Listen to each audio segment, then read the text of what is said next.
નવ પ્રકારની ભક્તિથી મોક્ષ મળે છે.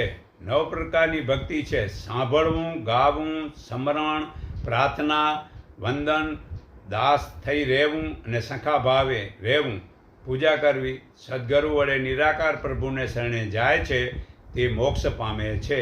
તો સાંભળવાથી જ્યારે તારી બુદ્ધિ મોહ છોડી દે છે, ત્યારે સાંભળેલા અને સાંભળવાના બાકી રહેલા કર્મના ફળોને છોડી દે છે, ત્યારે વૈરાગ પામે છે.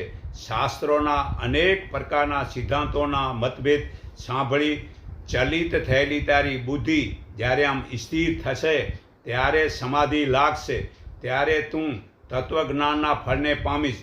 બીજું, ગાવું તે ભક્તિ નથી. હે અર્જુન, જ્યારે મનુષ્ય મનમાં રહેલી સર્વે કામના છોડી દે છે અને આત્મા વડે આત્મામાં સંતોષ રહે છે, ત્યારે સ્થિતપ્રજ્ઞ કહેવાય છે. આ ગીતા અધ્યાય 52-55 પુરાવો છે.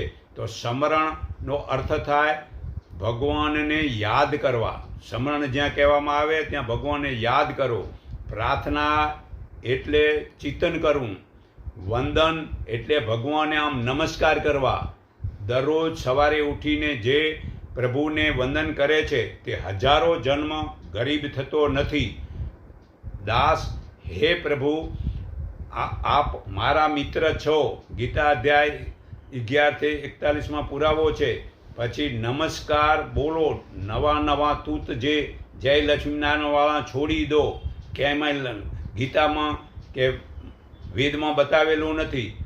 તો હે અર્જુન, તું મારામાં મનવાળો થા, મને પૂજનારો મારો ભક્ત થા અને મને નમસ્કાર કર. એથી તું ચોક્કસ મને પામીશ. આ તારી આગળ હું સત્ય પ્રતિજ્ઞા કરું છું, કેમ કે તું મને પ્રિય છે. સર્વે ધર્મને છોડી તું મારા એકના શરણે આવ, હું તને સર્વ પાપથી છોડાવીશ. તું શોક ન કર.